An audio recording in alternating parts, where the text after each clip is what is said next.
I've been working on this concept for a while. Basically, you're taking the elements of a supper club and the elements of a nightclub and combining them together. You have a traditional supper club in Montreal and Toronto, and you have your traditional nightclub, but there's not been a mesh between the two, where you can have a great dinner, and then at the dinner, when the dinner is done at about 10:30, we turn it into a full-fledged nightclub with big lights and big sound and entertainment. Dave Navarro's agent and I have been friends. We met a couple years ago when I was working at Fluid downtown, and she told me whenever you're ready to launch your own establishment, we'll support you 100%. We've gone through a lot of delays over here as far as issues with our contractors, and it happens with any restaurant or nightclub, but I wanted it to be perfect. Aesthetically and service-wise also, so we kept postponing until things were perfect, and it is perfect.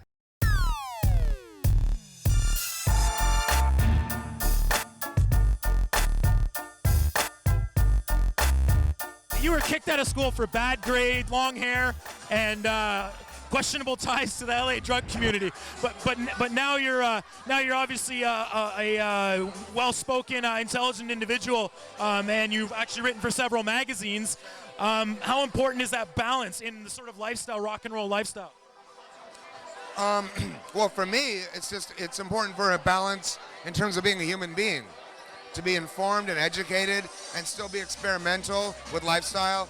And frankly, because I've had such a rocky road in the past, it's taught me to learn a lot of things on the street, but I'm very interested in the arts and sciences as well. So it's hopefully created a balanced outlook for me, but I don't know if it necessarily applies to rock and roll. It's more about existence, because once you leave the stage, you're stuck with yourself.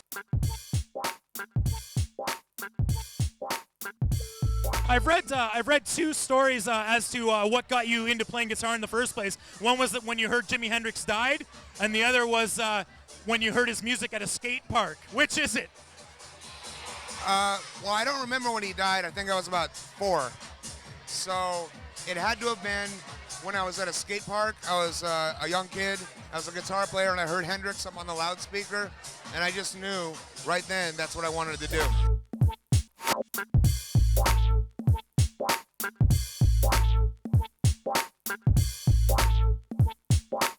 You've played with a wide variety of different big-name acts. How important is musical diversity to you? Well, I think as with anything, like, put it this way. If you go to the gym and you only do bench press every day, the rest of your body is going to go into atrophy. And I feel that playing one style of music with one specific artist or one group atrophies the rest of your creative brain. So for me, it's crucial to play with as many people as possible.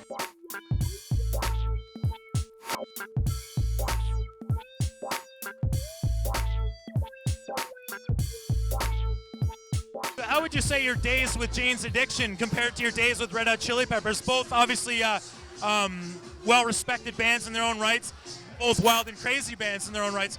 You know, what do you think there was more similarities or differences in your times with those bands? You know what? The only similarity is that they were musical outlets. The reality is that it's like comparing girlfriends. They're just different. You know, they're different groups of people, different personalities, different styles of music.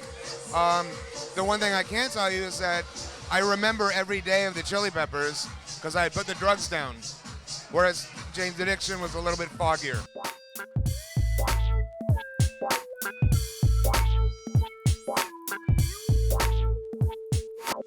You formed a band once called Spread. Now you have Spread Entertainment. First of all, what's the correlation in the name, or is there a reason for the name? And second of all, what's happening with Spread Entertainment? Well, the name Spread, the record and the band became Trust No One, and I took the name Spread and it became an entertainment company that I've always wanted to put together.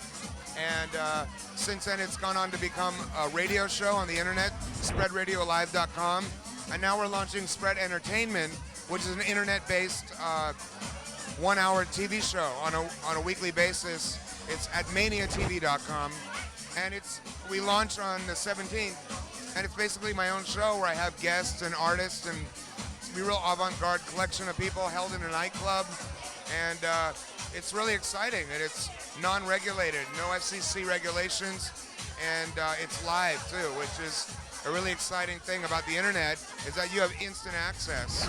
And it's more or less another one of those things where I want to try something new.